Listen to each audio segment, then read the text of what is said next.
Hi, this is Gilbert Gottfried, and this is Gilbert Gottfried's Amazing Colossal podcast with my co-host, Frank Santopadre, and we're once again recording at Nutmeg with our engineer, Frank Verderosa. Our guest this week is an Emmy, Tony, and Oscar-nominated actress with dozens of TV, film, and theater credits, including the Broadway and off-Broadway plays Company, Torch Song Trilogy, California Suite, Twelfth Night, The Crucible, and The Prisoner of Second Avenue, among others. Memorable films include Giant, One Potato, Two Potato, Private Benjamin, Hercules, Judy Berlin, and Breaking Away, for which she was nominated for the Academy Award for Best Supporting Actress.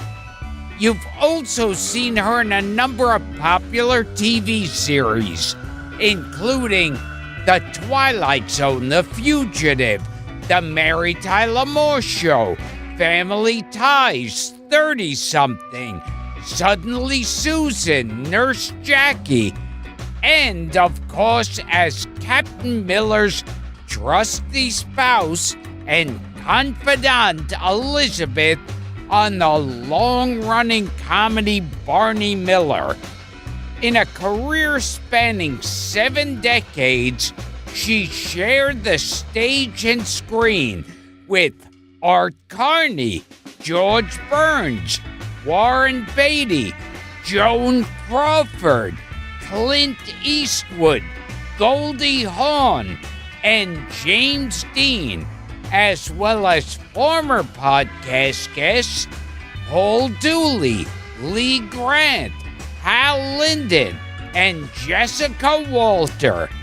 She's the winner of an Obie Award, a Drama Desk Award, the Cannes Film Festival Best Actress Award, and she's also the author of 2 young adult novels and a memoir.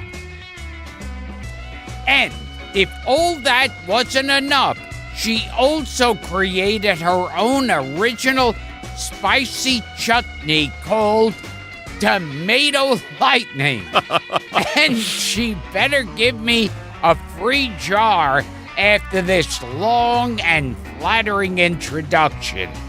Please welcome to the show a woman far too talented and dignified to have anything to do with this podcast, Barbara Barrie. Thank you. What about this chutney, Barbara? It was really a fantastic product. I'm not kidding. Yeah.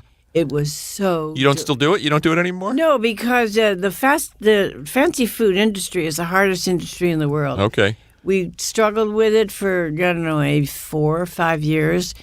Somebody bought it, then somebody else bought it. We went to Philadelphia to literally put it in the jars ourselves. I went to fancy food shows. It's a terrible industry, and it was a great product. People not even now say I remember it. And I'll tell you, it was the recipe. The original recipe came from Madhur Jaffrey. Do you know who that is? No. Madhur Jaffrey is an Indian actress. You would know her if you saw her. Okay. And a cookbook writer. And her cooking show on the BBC was the most famous, most well-viewed cooking show ever on the BBC. Anyway, it was her original recipe, and I tweaked it, but I got her permission, and it was just a marvelous thing. But we just couldn't make it work. So no chutney for you, Gil. No chutney. Do you eat chutney? No, not that much.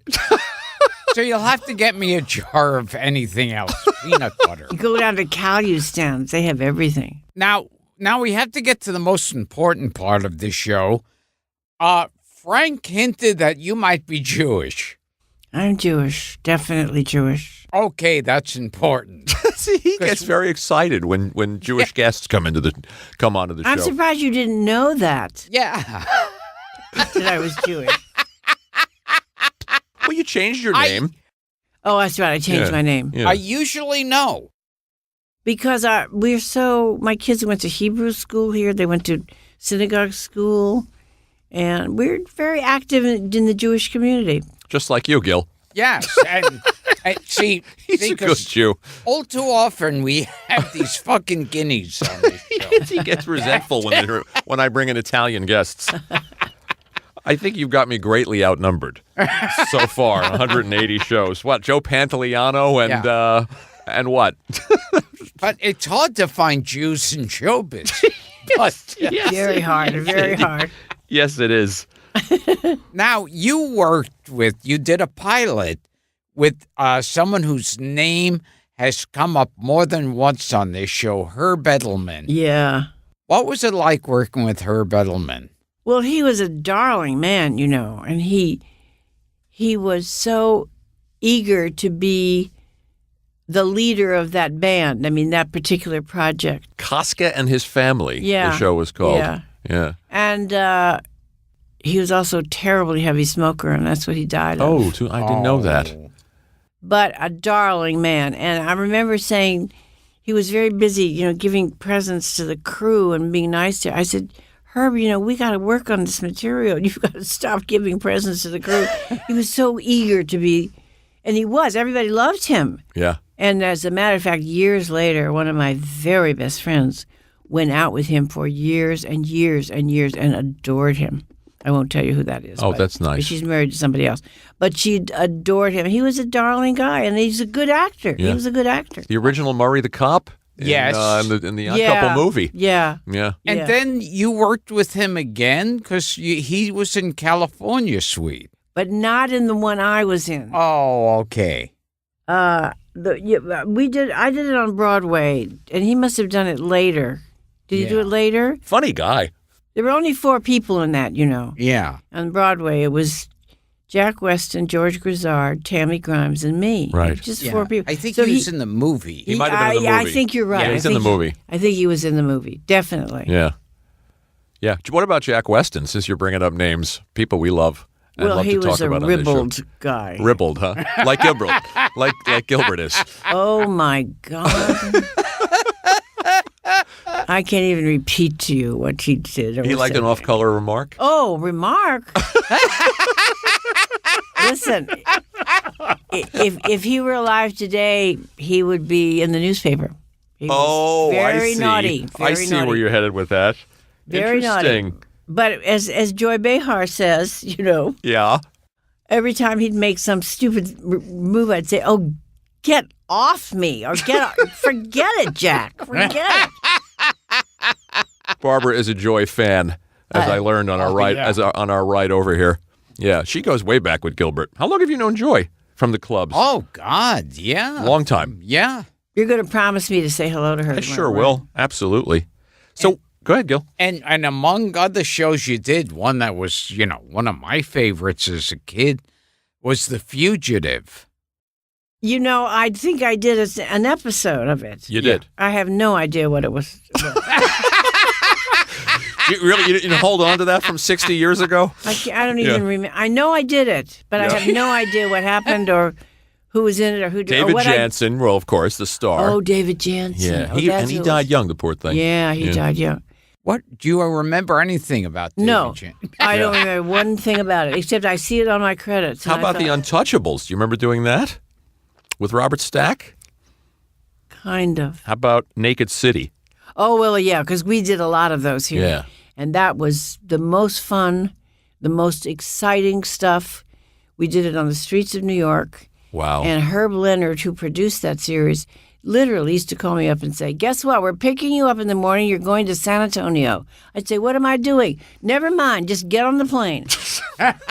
He did Route 66 and he did Naked City. Right. And he would call and say, "Barbara, we're going to report tomorrow morning at 8 o'clock for costume fittings." "For what am I doing?" He said, "You're doing the next segment. Don't ask. Just go."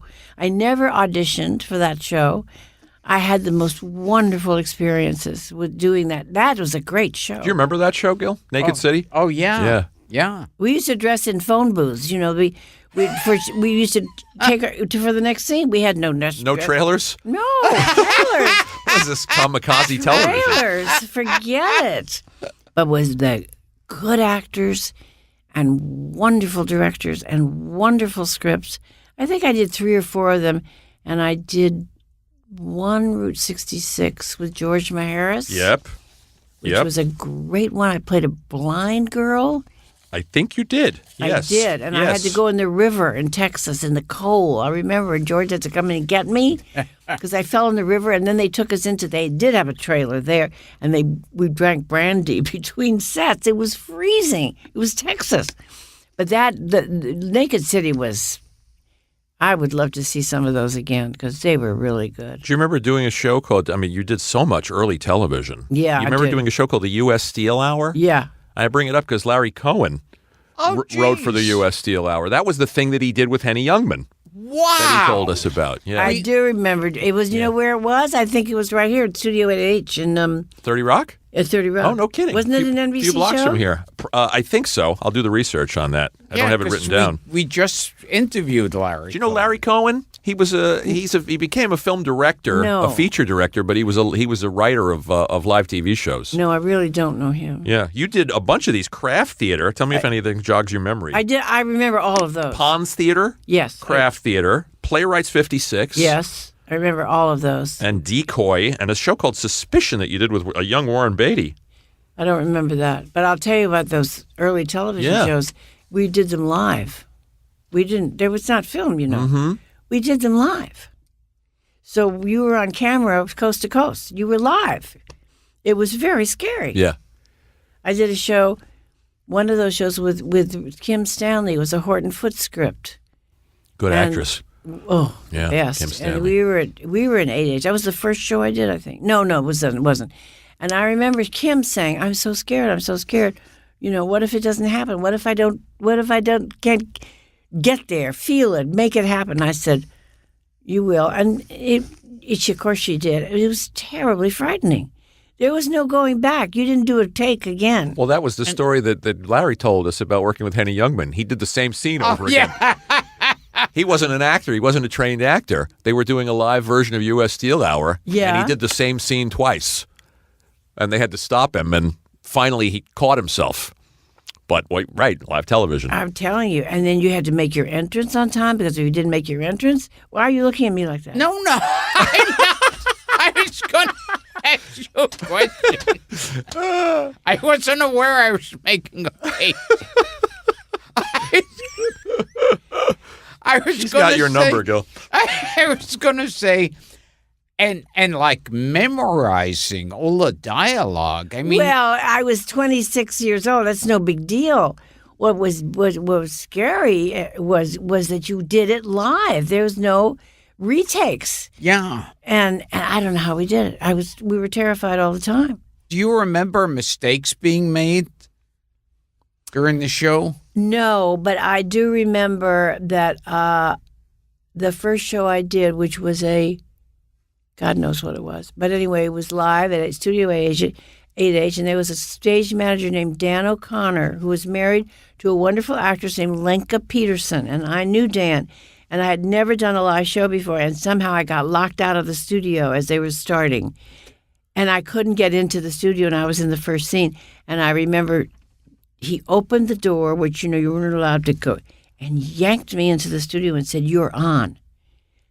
I was such a novice. I didn't know, you know, where the stage door was. But we'd been rehearsing for, God, a long time, 2-3 weeks or something. And that was my first show, and I remember that. And then I did a soap opera for a long time. Yeah, the doctors and the nurses? No. That wasn't it? No, I did. Love of Life. Love of Life. Right. And I thought the scene was over, you know, and I thought it wasn't over. In other words, the cameras were still on. They didn't turn them off, and I just started talking about my life or something. On Coast to Coast Television. Yeah, and the actor I was with said to me, "Oh, the cameras are still on," and he made up something. Oh my God! I just started talking about the roast in the oven. Who knows what it was? But I'm telling you, those are scary days, and people don't. Haven't other people told you that? Yeah, a couple. I'm trying to remember how many actors we've had in here that did live television. I'll have to think about it. I did a lot of it. I did a lot of it. Yeah. Joyce Van Patten, I think, did a couple. Lee Grant must have done some live TV. Well, were those the year? I don't know. Maybe, I don't know. Yeah. Well, I mean, do you remember working with any of these people? These are the names Who? I cross-referenced. William Wyndham, Murray Hamilton. Yes, I remember them all. Martin Sheen. Yeah, I played Martin Sheen's mother Wow. in The Defenders. Wow. A double Defenders that won an Emmy. E.G. Marshall. I went out with him. Oh, you did? You went out with E.G. Marshall? I was crazy about him. I love it. Crazy about him. I loved him so much. I was a young girl, trust me. but he was. Of course, I remember all those people. I remember Murray Hamilton very well. We talk about Murray Hamilton all the time on this show. Terrific actor. Yeah. He's still with us? No, we lost him. We No. lost him a while back. Most people out there know him as the mayor in Jaws. Yeah. Yes, Yeah. exactly. Larry, he was a the darling mayor of guy. Shark City. Yeah. Really darling guy. Yeah. Carol O'Connor, it says here you work with Peter Falk. Well, Peter I worked with. I don't remember ever doing anything with Carol. Did I do something with Carol? I think so. I'll have to cross-check. Peter, you did a show called The Trials of O'Brien. Oh, my God. Yeah. See, I remember that show. That was a series, wasn't Yeah, it? it's a series. I Yeah, did. he was a lawyer. Yes, and we got to be friends, and we were in an acting group together that somebody formed after that. You know, a very private acting group, and he was just fantastic. And then I think he got bored with it or something, but, you know, he had a funny attitude about acting. Did he? How Yeah. so? It was just something he did, you know. I'll just do this thing. But Well, he painted. He had other interests. he did? Yeah, he was a painter. Yeah, I never knew that till this moment. yeah. I loved him dearly. We all loved him. He would always come to this class in, you know, mismatched shoes and his shirt hanging out, and he was just didn't care about any of those things. But he sure was a good actor. And we shed a few tears. It was very sweet. Tell us about Rip Torn. Well, He's a guy he we was- admire greatly. Well, are you serious? Wait, his work. Yeah. I know he's a bit of a wild man, or was. Was. Yeah. Still with us. He is? Yep. Yeah. He was a would- chiller at the Festival Guild when you were signing geez. autographs What's in a Jersey. chiller? That's these autographs. It's a celebrity autograph show. And Rip was there Oh, lately? 2 years ago in Jersey. Yeah. Well, what do you mean? People go to just sign their autographs? Yeah. Why is it people- called chiller? It's mostly horror actors and that kind of stuff. But they mix in people like Gilbert, and Rip Torn was there, and James Darren. Well, at school, he was better than all of us. He was a better actor than anybody could have imagined. And they didn't like him because he was a rebel. And he was fired from every production, almost every production. We did a lot of Shakespeare at that school. You know, it's a very rich school, and we did 6 or 7 productions a year. We did 2 of Shakespeare. We did musicals. They always got rid of him because he would say, I don't think we're doing it the right way.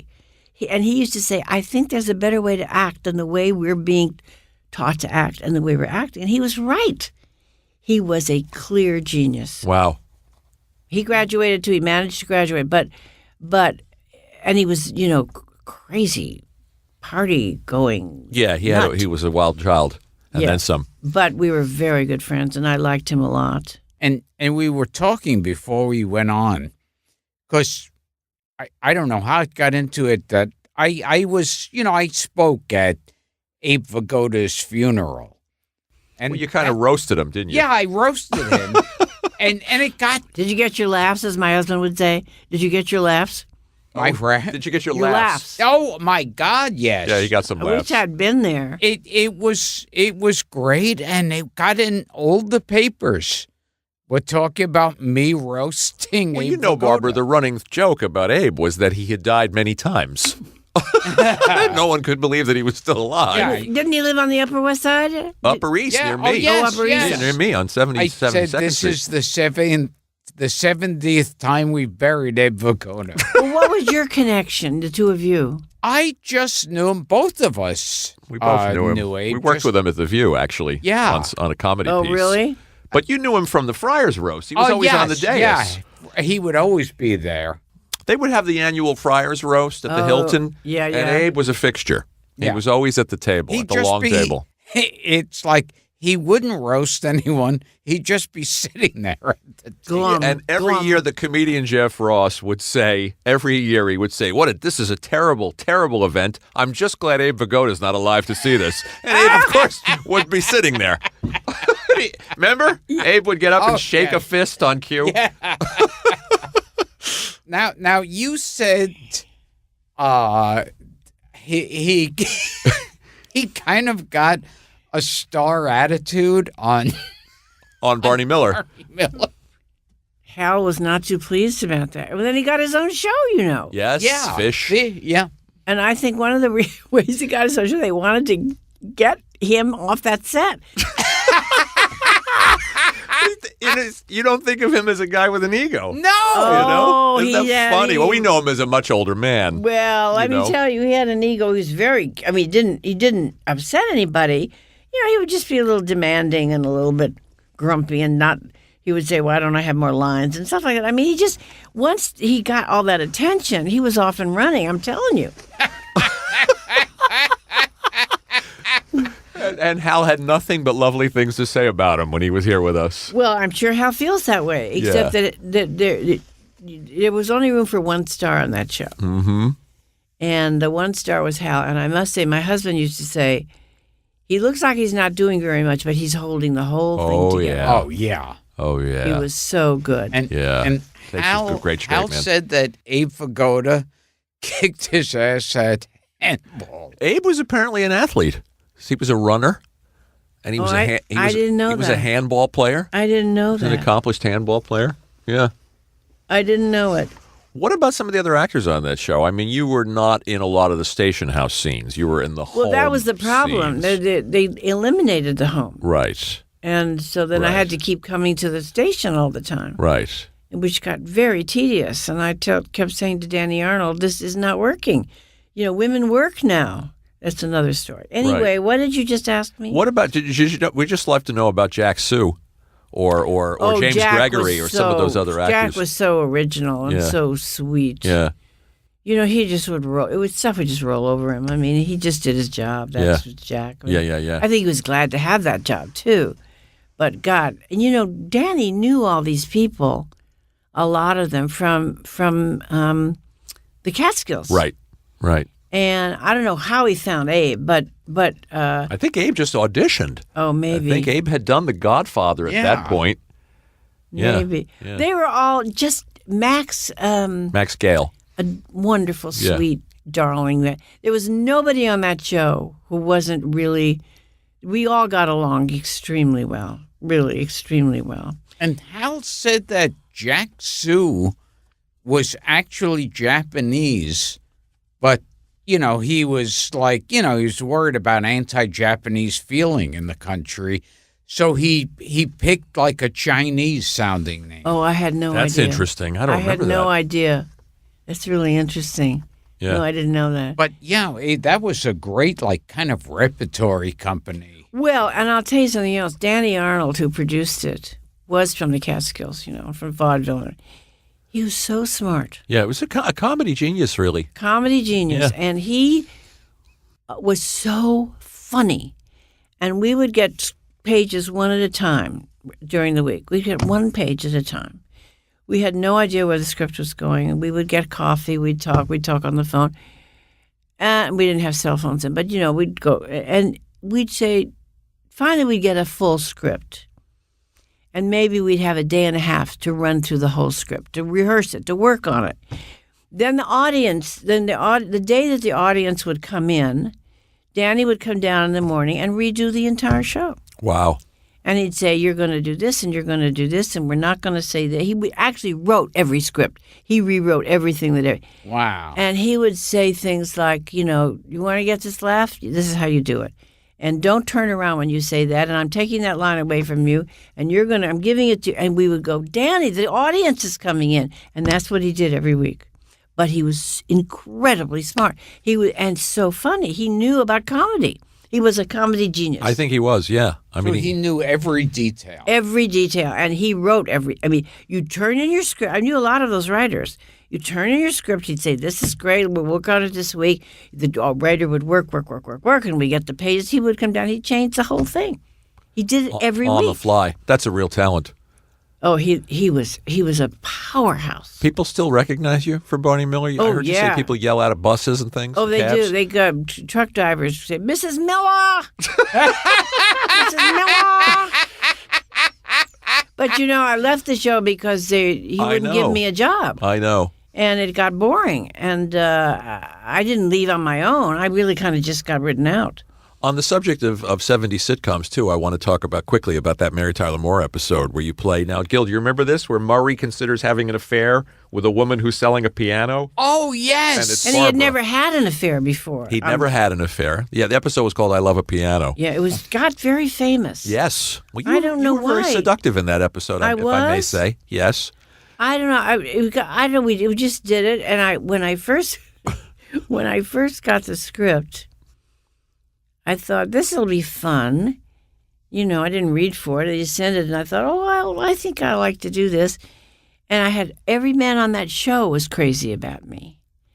By the last week, they had all been taken away. It was only Murray. Oh, interesting. Yeah, and he was a little tenuous about it too, as an actor. Gavin McLeod. Yeah. Yeah. And we did it. It seemed fine to me. And every time I meet somebody, they say, I remember that piano show. Sure. I just watched it. But what is it about it that makes it memorable? Well, it's interesting. Well, it was a different side of that character, I think. And they didn't give Murray a lot of solo episodes for one thing. So it was different. Originally, it's Georgette, your Georgette's friend. Yeah. And she's trying to fix Barbara's character up with Lou. Yeah. But Lou's dating somebody. Yeah. Sherry North, I think. And so Murray gravitates toward Barbara's character. And you were fun together. Those are fun actors anyway. You worked with Ed again on Lou Grant. Oh, yeah. Yeah. I did. But I didn't know Gavin at all. I had never met him. Mm-hmm. But it's kind of funny. He's born again now, by the way. He is? Yeah. Yeah. Where is he? What's he doing? He's in Los Angeles, but he's devout Christian. Really? Mm-hmm. Wasn't he then? Make what you will of that. I don't know. Was he then, Gil? What? Gavin McLeod? I don't think so. I think it was a later in life kind of thing. Interesting. Because he was a little embarrassed about that whole thing. Although maybe he was just acting. He was, I don't know. But I remember, as a matter of fact, I do remember the director was Jay Sandrich. Jay Sandrich. Yeah, still with us. I worked with him so many times. He's a legend. And when the piano didn't sell, I think we didn't sell it. I didn't sell it. I said to Jay, I think after all of this kind of courtship that he should say thank you. It's nice to know. So Jay said, really? I said, yeah, you're having to just mistreat me and walk out the door? And they changed it. Yeah. Well, you kissed him. Yeah. You kissed him. And then he's singing Strangers in the Night. I don't remember any of it. But Jay Sanders was a really good director. Oh, he's still with us. And you were in Giant. With but what for 1 second. Oh. If you bent down to pick up your popcorn, you'd miss me. I was still in college. So were you wide-eyed? I mean, you're working here with the great George Stevens. Was it like, what am I doing here? A little bit of that? Well, yeah. I mean, I wasn't in college, but just out of college. It just was one of those things that he needed somebody from Texas, and he needed somebody with an accent, which I had at that time. And so he called, evidently, I was seeing another actor at that time, who should be nameless, and he called that actor, We're going to get that out of you, Barbara. agent, and said, I just came up in the conversation, and my boyfriend said, I'm going with a girl who's from Texas. So he said, send her over. And I went over and I met George Stevens. And he said, you want to do this part? I said, it's like 6 lines, I said, sure. Why not? I mean, I was just hanging out in California with my boyfriend. I said, sure. And I did it. And it went on and on for weeks and weeks. Too boring to go into because James Dean was difficult and they couldn't Always shoot, late, wasn't he? Always late. But the one thing that I remember is that I had 2 lines in the funeral scene. And whatever the line was, I say to Elizabeth Taylor, and it's the wrong thing to say. And George Stevens said to me, when you say that line, think to yourself, I'd like to bite my tongue off. That's what he said to me. Wow. And I did it, and boy, was he right. Was he a good director? And such a great man, great man. And I remember, here was this little actress from nowhere, right? And he was very specific with me. And if you see it on screen, I'm going to watch it now. Well, you'll see. I've seen the movie, but I don't remember the scene. I go because he said, "Just wish you could bite your tongue off." That's very specific. Mm-hmm. And that was a very fraught set, because James Dean was always late. And we sat around and sat. You know why? Just a tortured soul? Well, he was out riding his motorcycle. I mean, he was a rebel. He was a rebel without a cause. He really was. And he would come late, and George Stevens stopped speaking to him. Yes, I'd heard that. And he said, I will not direct him anymore. I will do it through, the AD or the second director. He was so rude. Wow. He was so rude. I guess you're right. I think he was tortured. Nobody would behave like that unless... Yeah, I think he drank and everything. I don't know any of those He things. burned out pretty quickly. Yeah, I just know that we waited, and then Rock Hudson had to go finish another movie, which I'll never forget. It was called Autumn Leaves. And so we had to wait for him to come back, and we got paid for waiting. I thought, boy, I'm in the right business, I just got out of college. I'm getting paid to do nothing. Well, tell us, we were talking about it before, and I'm trying to get clear on this because I was doing a lot of research, but I couldn't figure this out. You really only came to New York because you were following a guy? Yes. Your boyfriend at My the time? boyfriend. You really didn't have any grand designs on becoming an actress? No, the faculty at the university did. They said, you're going to be an actress. I said, I don't think so. I did a lot of wonderful work there, but I was in love with this guy who was from Texas, and we had gone together for at least 2 or 3 years, and he came to New York, and I missed him, and I thought, I have to be with him. I had very good skills. I had shorthand and typing. I knew I could earn a living. Mm-hmm. But I wasn't seeking to act. I wanted to be with him. And by the time I got here, he was already in a Broadway show called The Remarkable Mr. Pennypacker. Well, now we're going to look that up and figure out who it is. John Reese. I'll tell you his John name. Reese. John Reese. Reese. Like Reese's Peanut Butter, John but he's Reese. no longer with us, I'm alas. sorry. And I came to be with him, and we lived together in those days when people didn't really do that, So I had to keep it secret from my mother, and that's another two. Were you working at the Russian tea room at one point? That was later. Okay. Later. And according to this, you would have worked with Rock Hudson twice. Oh, you worked on Macmillan and Wife. Yeah. I did. He was adorable. Yeah. Yeah, because then I really had a part, Yeah. And he was so darling, such a sweet man. Made you feel that you were so welcome on his set, and he was a remarkable man. That's nice to hear. Really.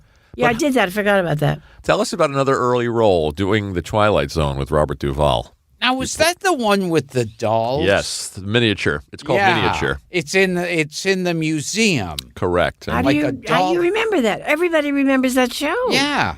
and oddly enough, that was one that was left out of the syndication package. Wow. For legal reasons, because some other writer claimed authorship of that story, of that episode. But Barbara played his sister. I played his sister. Very young Robert Duvall. Very. We were living on the same street in Hollywood, actually. We were neighbors.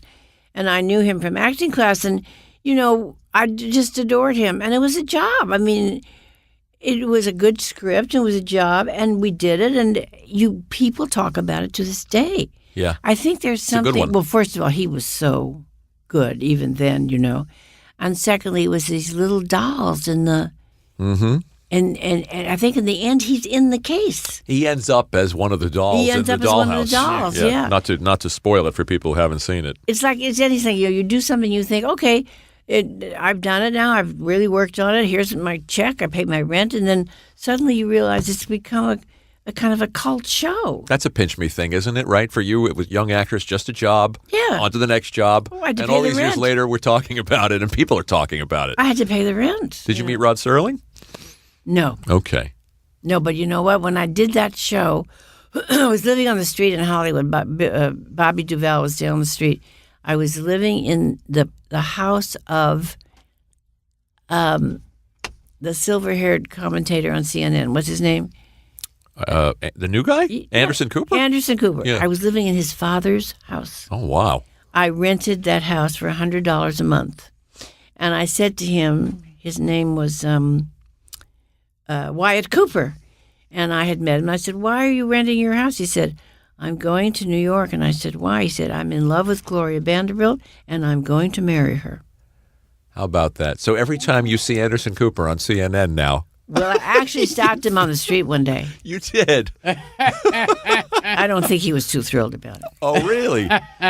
I said, I knew your father very well. And I lived in his little house on Hancock Street. He listened. He was nice, and I knew his mother really well because when she was pregnant with him, Gloria, I met her at the Westport Country Playhouse one night. We were both in the audience. She said, Barbara, you've got to get pregnant. I'm pregnant. It's heaven. And she was pregnant with him. I love that. I saw you on a crosstown bus about 5 years ago on the 72 bus, long before we ever started this show. Oh, really? And I said, I really admire her, but I'm not going to bother her. Oh, I wish you had. And now here you are. I wish you had. Isn't that funny how life works out? Yeah, I take that bus all the time. I love that bus. I texted my wife. I said, Barbara Barrie's on the bus, and I want to approach her. But she said, leave the woman be. Oh, that's so nice. I wish you had. Yeah. And you did. Oh, I just remember John. Now John Randolph, Yeah, I think played Bob Newhart's father. father. I know John Randolph. Yeah. Certainly, he's been in a trillion movies. Yeah, the bad King Kong. He's in. He was in Seconds. Yes, with the Rock Frankenheimer Hudson. picture. Yeah, You guys remember everything. we're freaks. Yeah. We're freaks, Barbara. Yeah, we know stuff that you shouldn't know. I want to say one more thing about that Twilight Zone episode. The original Alice Cramden was in that episode with you, Pert Kelton. Yes, Wow. you're right. And There's then more trivia. she would pop in Yeah. as Alice's mother. Pert Kelton. Pert And William Kelton. Wyndham is in that episode remember playing the him shrink. too very well. And then going from Twilight Zone to the Alfred Hitchcock Hour. I did a few of those. Yeah, I think you did too. I did one where I played a hugely fat woman, like 600 pounds, who was used for breeding. And You did one with Bradford Dillman and Dabney Coleman Oh, geez. called Isabel. yeah, I don't remember And you that. did one with a British actress, Gladys Cooper, from My, Oh, I Fair, remember that from My one. Fair Lady. I remember her because she was a legend, Yeah. and she was where I am now. She was having trouble with lines. And I thought at the time, why, just because you get older, why do you can remember lines? What is that? I was very impatient with her. Guess what? Guess who can't remember lines? Now, did you work with Hitchcock? No, he never came on the set. I never saw him. But they used to just call me up and ask me to do those things. I mean, I tell you, I never auditioned. First of all, I'm the world's worst auditioner. The worst. Another one. So we always ask actors who come in here, do you hate auditioning? Are you good at it? Are you bad at it? Gilbert hates it. Yeah. I'm terrible. The only job I ever got was the wooden dish. Uh-huh. Through an audition? The only one. At a certain point in your career, you were established enough that they That's must have right. been But giving no, you some parts. people still say, will she come in? And I say no, because I know how bad I am. Interesting. Terrible. It's embarrassing. Why? Because you're a bad cold reader? Yeah, I'm a bad cold reader, and I think I'm probably in the days when I was still they thought I should. I was probably too eager to please, instead of just doing the work, and letting it go. And I just finally said, "Oh, I guess maybe God." 20 years ago, as long as I've been in this apartment, I said, I'm not auditioning ever, because I don't get the job. So that's how I got Breaking Away. I just walked in to see Peter. He asked to see me through my agent, and I walked into 20th Century Fox. Left my two little children in the waiting room outside. It was such a sudden call. And he said, okay, the part is yours. What had he seen you in? I have no idea. We talked about Peter Yates on this show. He directed Bullet Oh, and Hot and The Rod. Hot Rock Yeah. with your friend Ron Liebman. Yes, right. Yeah. Well, I mean, and I said, well, don't you want to meet anybody else? He said, no. You're the one I want.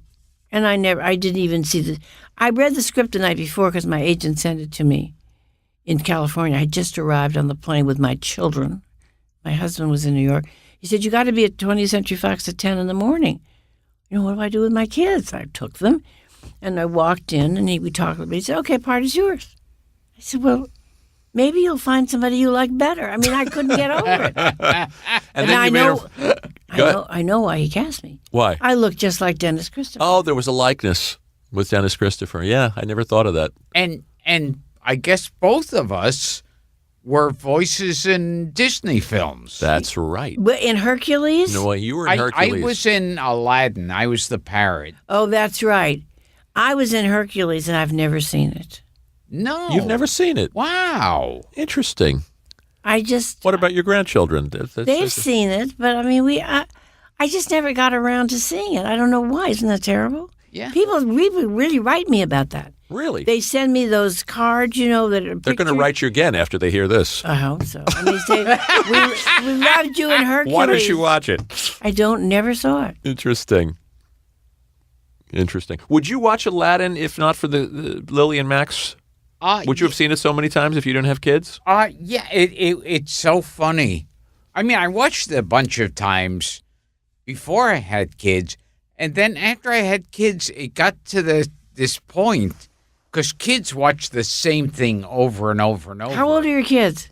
8 and 10. Oh, they're little. Yeah. You have little guys. Yeah. And I They were never much thought younger when we one started day- this. I never thought one day I'd walk into a living room and where Aladdin is playing and go, "Hey, could you turn that crap off?" You don't want to hear your own voice coming out of the television? Is it a girl and a boy, Gilbert? Or is it... Yes. Oh, God.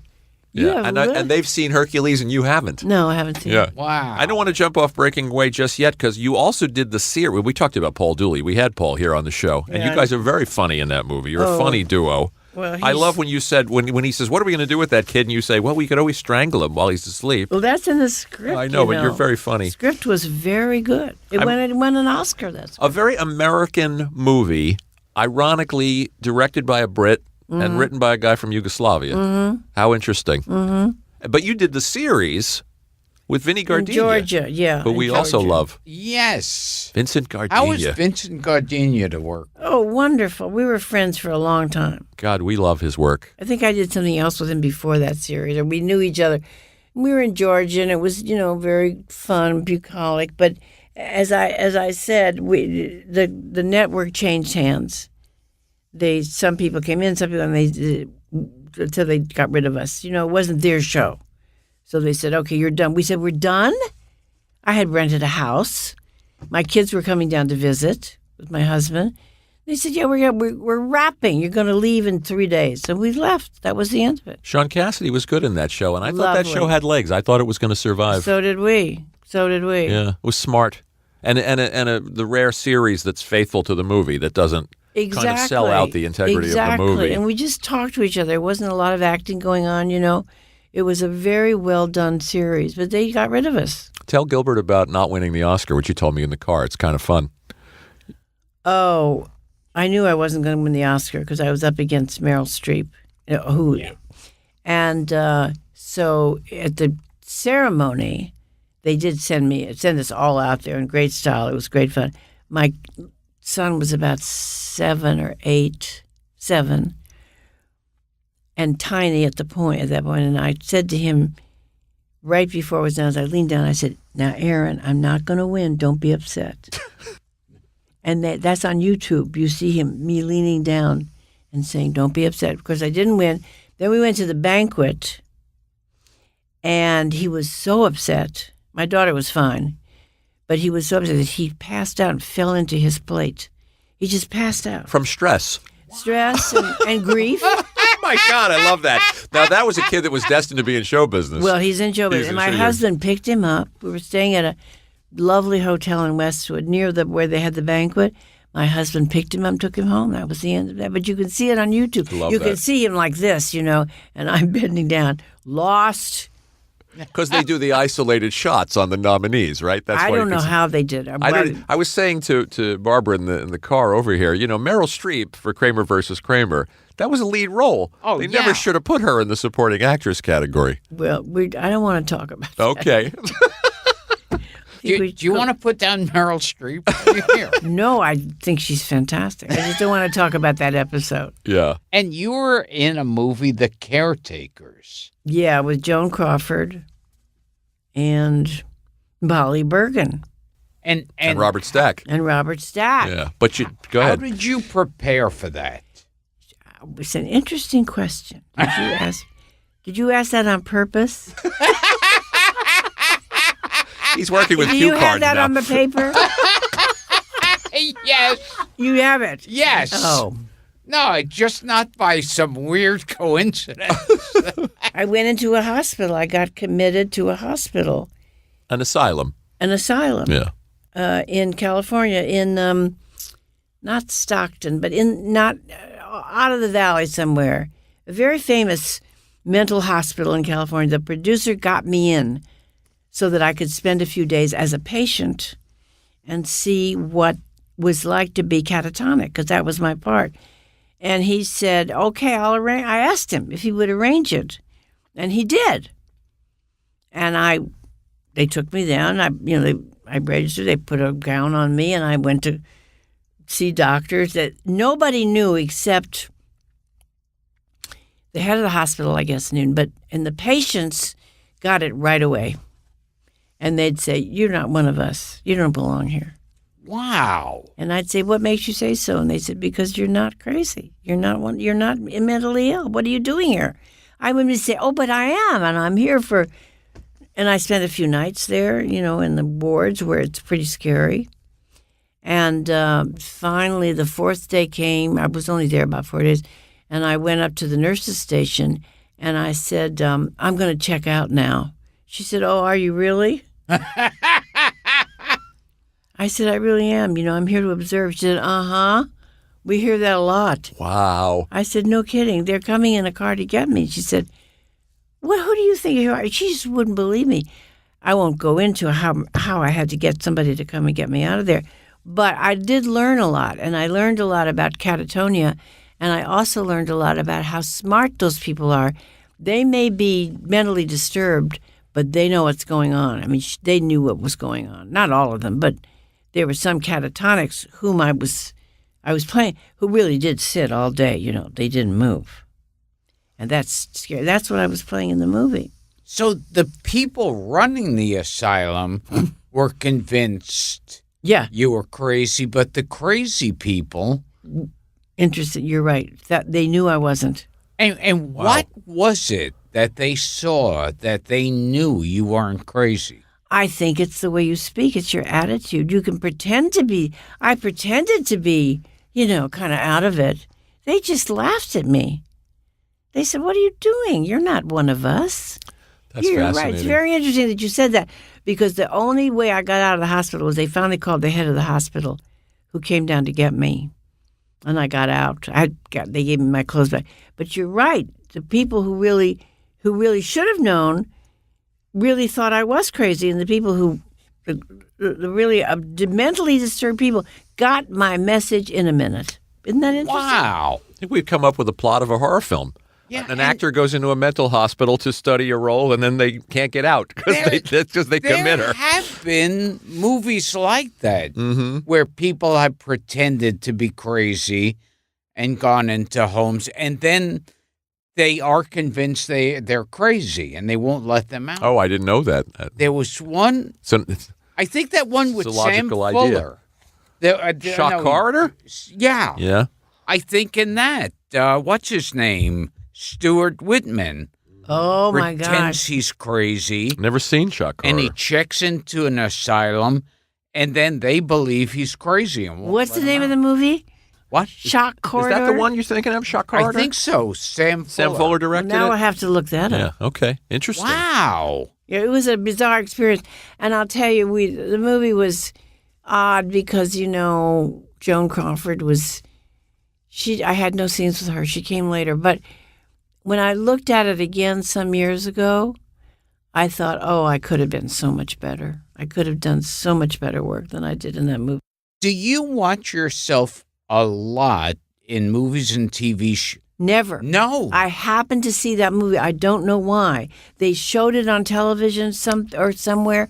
I don't know why I never watch myself. So you avoid watching yourself? I don't care. I mean, What about something you think you're particularly good in? Like, No, you can't watch that either. I mean, it's not that I'm abhorrent. I have an abhorrence about it, but I'm not interested. It's done, The times you have seen yourself, do you ever find yourself like that time going, oh, damn, why did I do it that way? Very often. Yeah. I saw myself in Private Benjamin. I liked that a lot. I liked what I did in that a lot. But the caretakers, I thought, oh my goodness, I could have done so much more interesting stuff. I don't know what I was thinking of. You grow as an actor. Yeah. It takes 30 years to make an actor, I really think. And you do grow. Well, you've done 30, 40 movies. Have you had that experience, Gil? Yes, one day I'll learn how to act. Have you looked at a performance and thought I could have done something different with it? Every one of them. Every one of them. Yeah. Is that true? That's true? I do Never talked to find you about myself that. going, everything I do in the business, when I do an interview on a talk show or anything, I'm going, God, that was a dumb thing to say. Oh, but don't you ever like yourself? Sometimes I do. And then there are those other times where you go, why did I do it that way?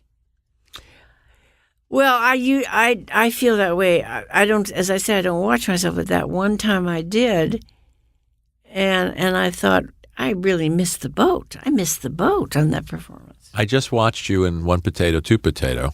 That's a different thing. Yeah, and you're excellent in it. And I hope you can watch at least parts of that. I saw that recently because Beautiful little movie. Yeah, they ran. No, I like that.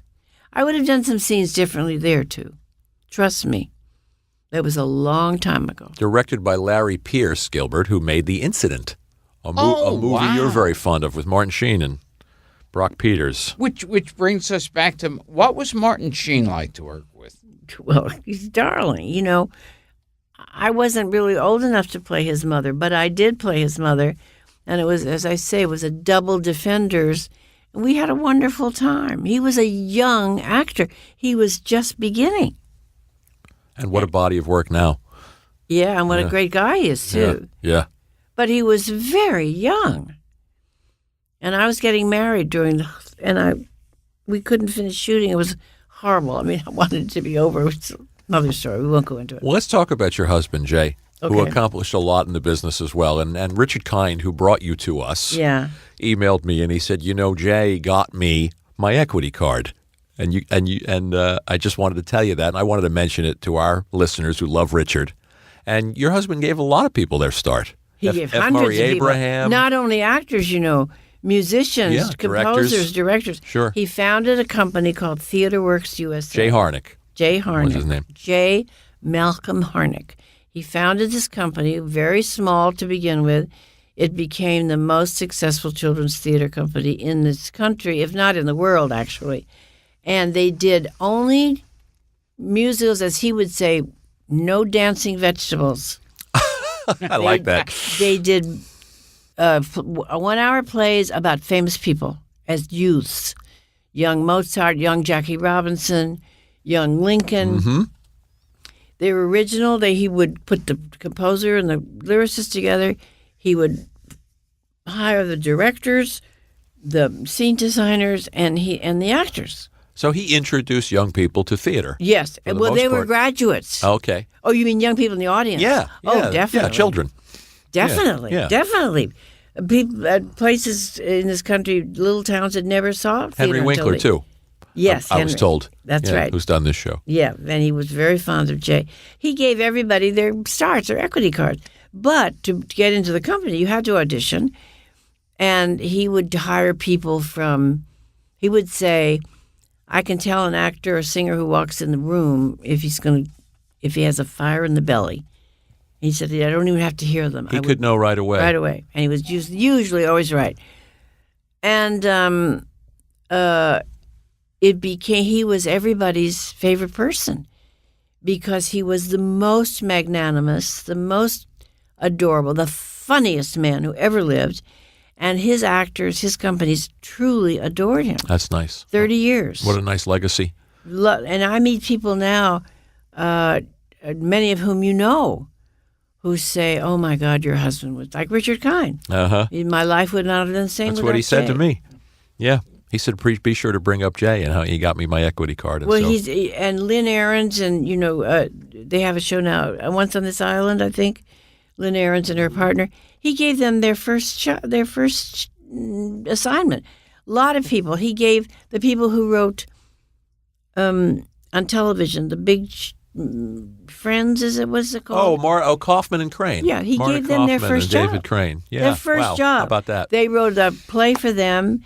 They wrote a musical or a play. I can't remember because most of his stuff was musical. He gave them their first. Wherever you go in the theater today, you see people on stage. The last one who played the fiddler, what's his name? Bernstein. Molino? Alfred Molina played it, but no, the next one who played. I can't remember. You know who I mean? Bernstein.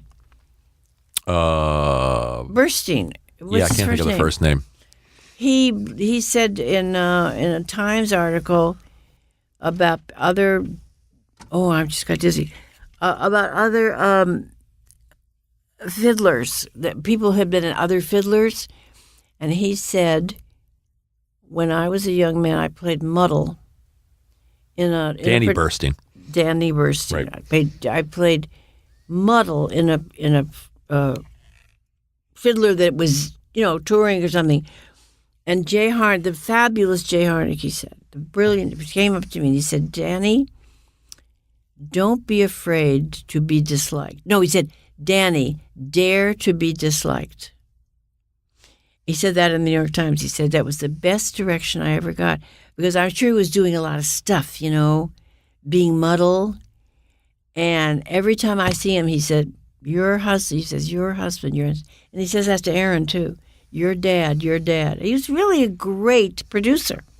That's nice. He made a real contribution to the culture. Huge culture. Yeah. A huge contribution. And your son is a producer, too. My son is a producer. That 6-year-old that passed out in his salad back in 1979. He's also a writer, He was dyslexic and was... Aaron Harnick. Yeah, and he produced Martin Short's one-man show, Barbara's Son. Yeah. They thought he would never read, would never write. He went to a great school finally, and he became a writer. And then he became By the way, when you mentioned the movies that I've done, he produced a movie called 30 Days. Yeah, I haven't seen it yet, but I saw it in the research. Charming. Okay, I'll watch it.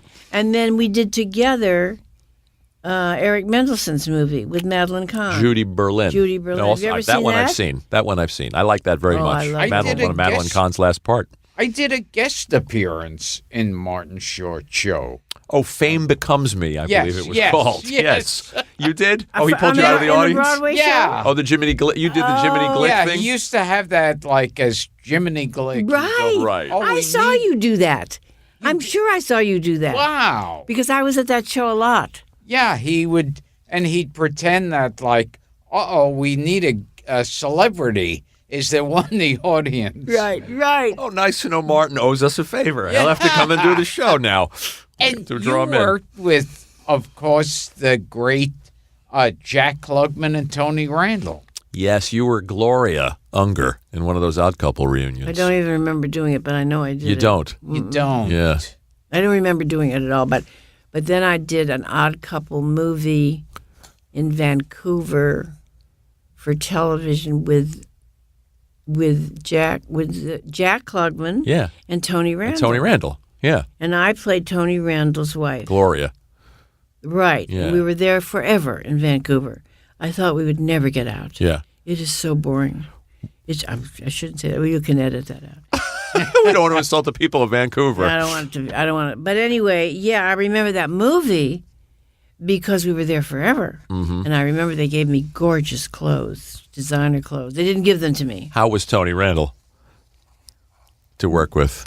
Well, I knew him a lot too. I knew him, but what happened was he would just kind of ignore me for the whole shoot. We would go to these outdoor caves. He would just kind of ignore me. And then one day, toward the end of the shoot, he said to me, Barbara, you are really a pretty woman. I said, oh, thanks, Tony. Took 3 weeks for him to see me. Thanks, Tony. You're really pretty. And then we became friends, He had other things going. I know he had his own theater company. He did, sure. Yeah. He was very busy. National Theater Company, I think. And what about Jack Klugman? Well, I knew Jack for years. I knew him before when his voice started to go. We were all friends in California before I got married, really. And he was a terrific guy. Was? He's gone, Jack. Yeah, they're all gone. And when he divorced his wife, Brett Summers, we were all kind of chummy, the Connollys and a lot of people. We were just a lovely group. And I remember he said to Brett Summers, look, we're going to split up, but I want you to have everything you need.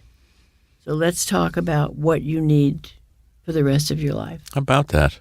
No, divorced people don't usually say that. He was a very good guy. He struck me, I never met him, but he struck me as a menschy guy. You kind of get that. Very good guy. The people I really don't like, I'm not talking to you You don't have about. to tell. You don't have to. See, that's the stuff I want. No.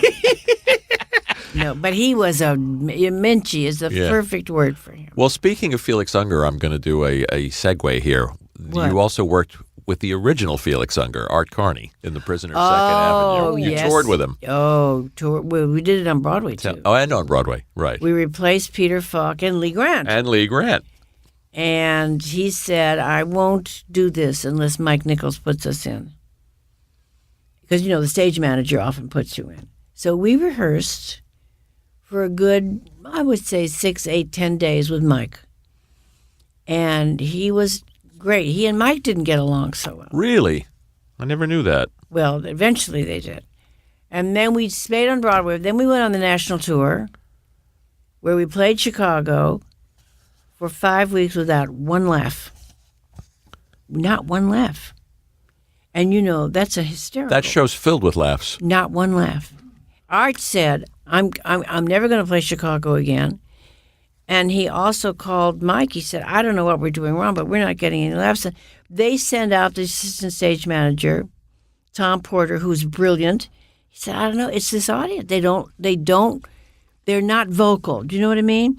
He was furious, but he was a great partner. And the only time he ever said anything to me was once we had a scene at a table, and there was a wall. And at one point, I hit my hand on the wall, and he said to me, I want to ask you one favor. I said, what? He said, when I'm speaking, you're hitting your hand on the wall.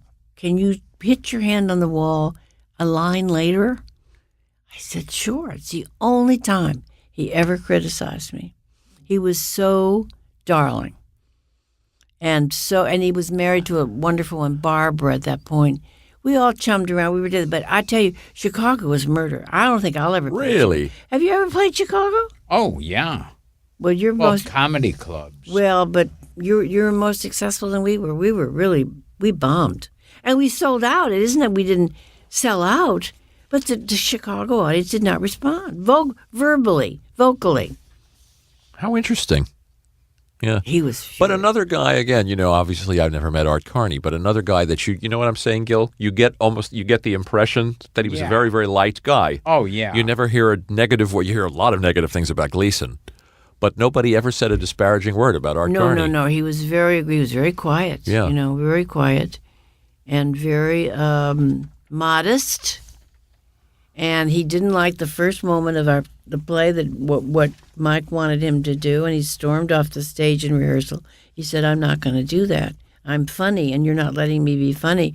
And Mike said, I didn't hire you because you were funny. I hired you because you're a great actor. And the next day, we started again, and he said, this is what you have to remember, Art. When you do a play, in your first couple of moments, you have to be sure that you don't invite the audience up to join you. Don't pander to the audience. Just do the work. Do the work, and if even in a major comedy, you do the work as if it's Chekhov. Don't pander to the audience. And Art really resisted him. But then it turned out, of course, he was right. Yeah. And if you remember that moment, that character comes out without a sound and sits down on the sofa and sighs, and the house falls apart. But not in Chicago. Didn't work in interesting? That's funny, and I always do great in Chicago. He's breaking the mold. I would be hesitant to go back. I'm telling you. Yeah. It was terrible. But he was a wonderful man. You got to work with a lot of people you liked. Isn't that nice? Yes, more than the people I didn't like. Right. The people I didn't like were awesomely hateful. We won't ask you. Don't ask we me. won't ask you. You can tell us later over a drink. Don't ask me. I won't tell you. Can we throw some wild names out at you? Sure. How about you worked in Barefoot in the Park, speaking of Neil Simon, with Hans Conried? Wow. Yes. For Uncle HBO. Tanoose. For HBO. For HBO. Yeah, James Cromwell was in that, too, another of our favorite actors. Was James in that? Yeah. He did are you sure? That's what did he play? he's credited here. What did he play? I'll have to cross-reference it on my phone. And what was Hans Conried like? It was a character. Just We the loved way him. just the way he is in real life. We loved him. Oh yeah, he was terrific. I'll just throw some names at you here. Okay. An actor Gilbert and I love, and we've been trying to get on this show, and I suspect he's a friend of yours, Bob Dishy. Oh yes, he's a friend of mine. We did Judy Berlin together. Yes. Tony Roberts was here and promised us Bob Dishy, and we still haven't gotten Bob Dishy. Oh, So- he's a rare bird. Yeah, and he doesn't do interviews, does he? I don't know. Yeah. But I certainly love him. I love him. We've been friends forever. And tell us about Madeline Kahn. Well, that was her last movie. I know. And we weren't supposed to know she was ill. But she was ill, clearly ill. But she behaved brilliantly. We shot at night. We shot in the rain. She was so agreeable and so such a good sport. And I remember that there was a car one day to pick her up. She was late, and she came down into the car and she apologized profusely. She was a big star. Yes. And I thought, she doesn't have to apologize to me. She was so down to earth. And so I really loved her. I had no scenes with her, by the way. It's a sweet little movie.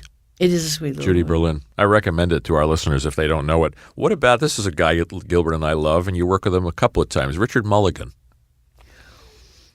Well, I worked with him a lot. Yeah. Well, he's in One Potato, Two Potato. You did that series with him, Reggie. Yeah, I did that series. And we went out together. We were a couple. You dated Richard Mulligan. Boy, we're breaking news here. Yeah. What a funny man. Wasn't he in that TV show, The Hero? He was in Soap, Yeah. and he was the star of a movie I love, Blake Edwards' S.O.B. Yeah. I think there was a show called The Hero. Okay, He I'll was check that. so You have to- funny. Truly funny. But in life, he was funny. Uh-huh. Yeah. We only got to see him on screen. In life, on this street where I lived, Yeah. they had a fire in my apartment, and I was touring Europe in another show, Uh-huh. in a big show, for the USIA and the theater guild, and he stayed in my apartment just to take care of it for me, and I had a lot of very good art. And during the fire, he got it all out down the stairs onto 45th Street. Oh. And here we are on 45th Street. Here we are. He lived right on this very block. Yeah, he was a very special person. Funny, so funny. Good actor. Good straight Wonderful actor. actor. Good Wonderful. comedian. Well, he was in One Potato, Two Potato. Yes, and his brother, of course, directed To Kill a Mockingbird. His brother, And Robert who Mulligan. was he married to? Many people. But Barbara wasn't one of I them. was not one of them. I think he had 3 wives, really. I think he had 3 wives. Barbara, you worked with everybody and you did everything. And I got to say, I was telling Richard Kind that when I do research with a guest, there are some guests where I could just, there's so much.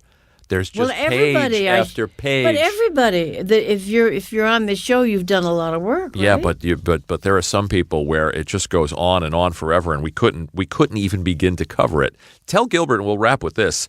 I think he would find this interesting. The movie that you and Jessica did with Rip Torn, where he was the Nazi. Yeah. Where he was the Nazi, because Gilbert, you love a Nazi movie. Oh, yeah. Well, we were survivors. We were You know survivors me. of a concentration camp.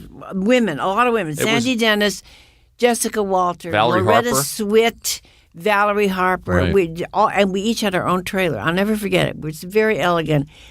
And somebody said to me, "Oh, God, you're going to work with Jessica Walter. It's going to be so difficult." I said, "No, okay." I had never met her. P.S. We all adored each other. She's the best. And Rip was the villain. And, of course, I'd been to college with him. And we each had a trailer. And I remember they used to bring us champagne at the end of the day. It was the greatest shoot I ever had. Wow. And it was just one of the. And Rip was, It's called The Execution. yeah. And when yeah. and the scenes with him, of course, were impossible, as I remember, because he was always on his own wavelength. But his own wavelength was just brilliant. You couldn't. I once did a play with him at Westport, at the Westport Playhouse. And he was in a wheelchair, and I was kneeling. I was his wife, and I was kneeling, and I said my line, and he didn't answer me. And I said it again, and he didn't answer me. I said something else again, he didn't answer me. The scene ended. It just ended. So then afterwards, I said, Rip, why didn't you answer me when I was speaking to you on stage? He said, I decided I was going to do an experiment tonight. I decided I would never speak a line unless I were viscerally impelled to speak it.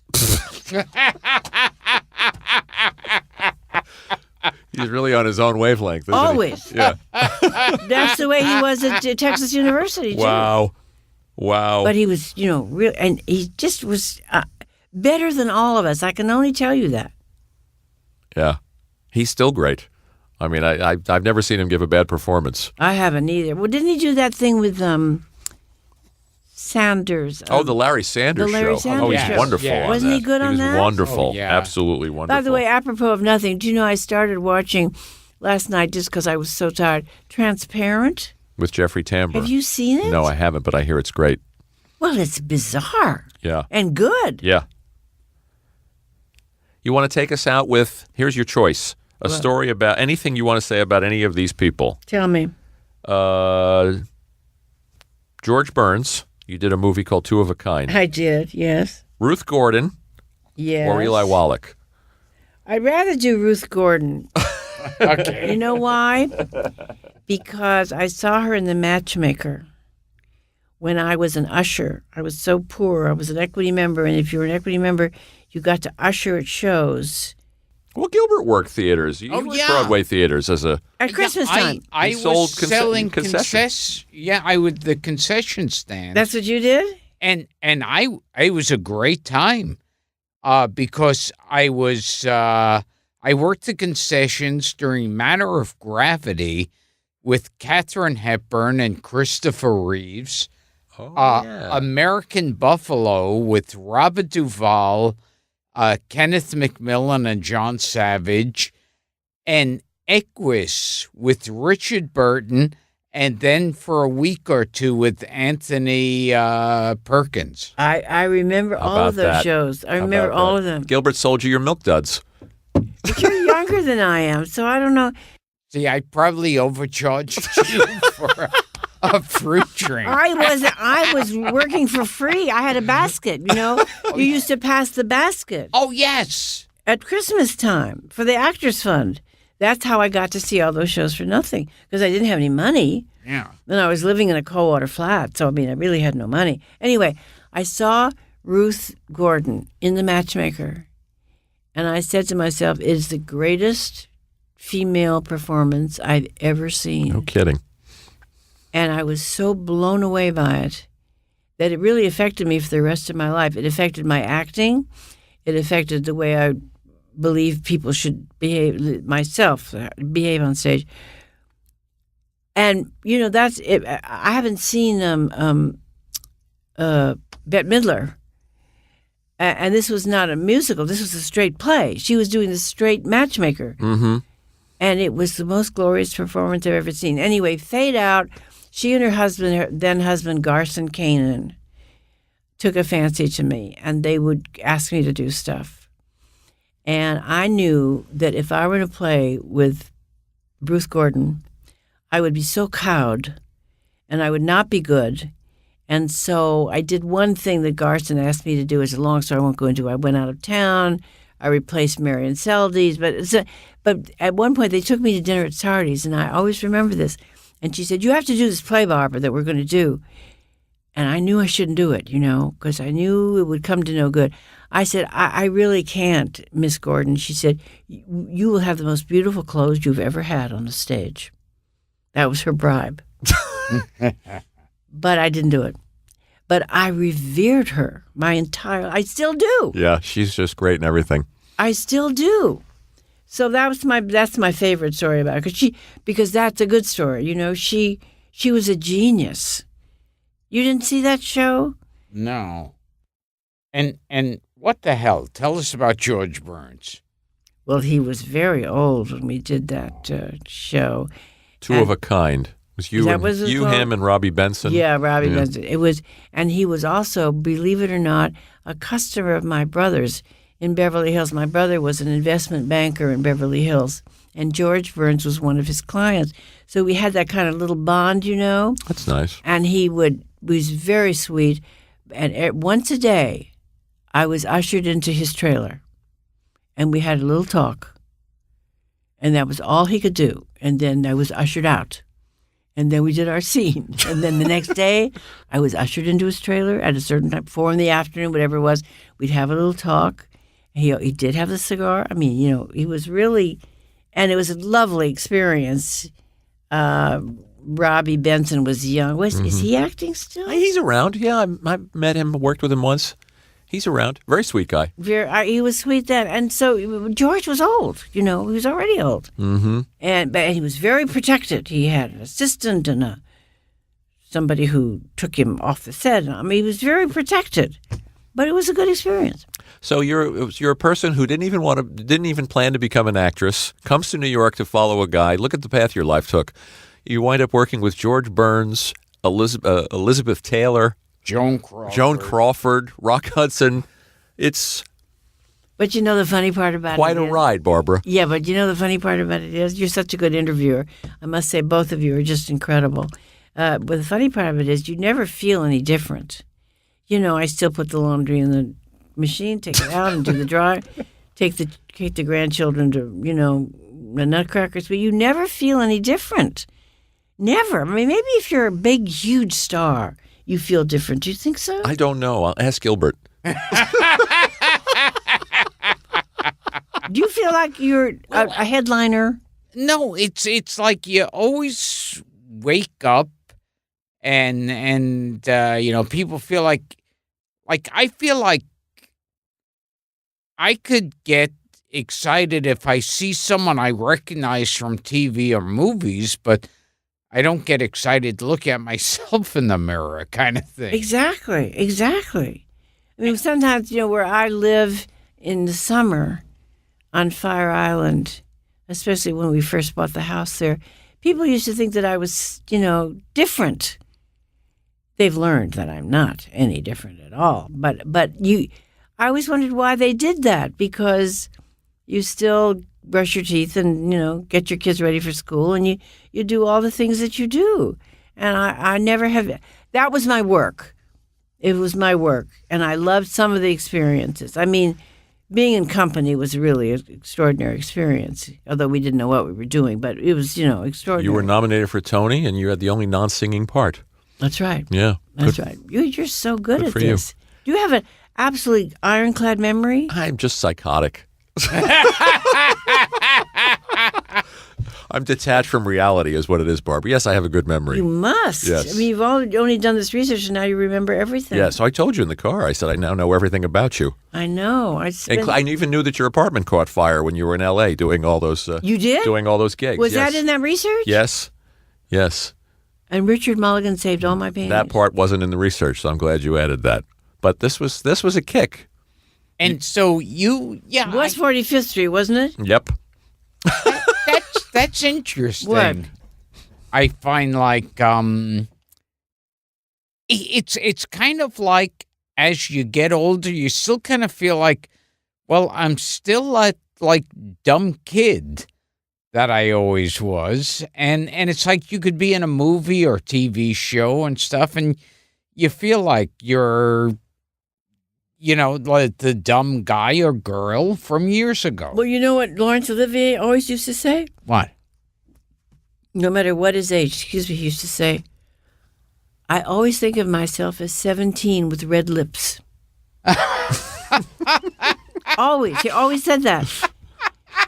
And I think of myself as 17 with red lips until I look in the mirror and I see my mother, and I know I'm not 17 with red lips. My husband used to say, I won't tell you how old I am now because I'm really getting up there. But you're still working. You just made a movie. I know, but my husband used to say, if you're over 50 and you get up in the morning and nothing hurts, you're dead.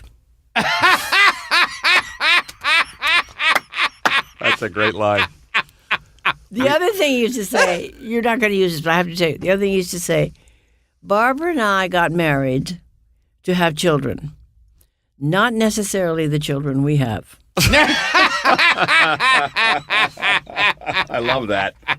He says it in front of my kids. Said it in front of my kids. I love that. They let it. He was really a funny man. We have to thank Richard Kind for bringing you into our lives. Well, this was really fun. And I knew you'd be the perfect guest, and he was right. Well, you're the perfect interviewers. I can't get over you. You make me feel so easy, and you know so much. You know so much boring stuff about me. I mean, it's really boring. We love show business. We love I guess actors, so. and we love to hear their stories. What's really more interesting are my grandchildren. Wait till you become a grandfather. It changes your whole life. Oh, God. You have kids. You have kids. I don't have any children, no. I got Well, married it late. changes your whole life. I'm telling you. They're smarter than anybody you ever knew. And they know more of all this technical stuff, you know. Oh, yeah. I called my daughter once. They were in a restaurant, and the rule was you can't answer your phone in the restaurant. My 12-year-old said, my daughter said, gee, maybe I should answer this. It's from Barbara. And they called me Barbara. And my 12-year-old said, oh, Mom, she probably just has something going wrong with her television set. Don't answer. That's great. They my know. 10-year-old daughter, I have on my phone, I have a flashlight. Yeah. And I couldn't for the life of me. It's on the back of your phone. Yeah. I couldn't for the life of me figure out. I was getting totally frustrated. So I call up my 10-year-old daughter. She goes, okay, wait. Press this button. Uh-huh. Yeah, now go to the left. Go to the left, bottom left. Press that. That's the flashlight. You see the picture? Yeah. And I thought, They know how to do that. But let me tell you one more thing what you cannot include on the show. I will cut it out. But there's a cartoon, a very famous cartoon that was sent to me by everybody. It's a kid in diapers, talking on the phone. The bottom says, oh, for fuck's sake, Grandma, it's not that hard. Just push the red button or something. Perfect. He's in diapers. That's perfect. For fuck's sake, By the way, Grandma. how is you becoming a grandfather going to be any different than it is now? yeah, exactly. What do you mean? Exactly. Yeah. What do you mean? He's already I'm already... doddering. Oh, you mean because you had your kids late, you mean? Oh, yeah. Yeah. Aren't you glad you did? I guess so. I don't know. Anyway, now's a good time to wrap. We'll wrap. So this has been Gilbert Gottfried's amazing Colossal podcast, and we have been interviewing the Amazing very delightful star of I don't know how many movies and TV shows, Barbara Barrie. Thank you so much. Thank you for having me. Will you come back next time and tell us about the people you hated? No. Okay.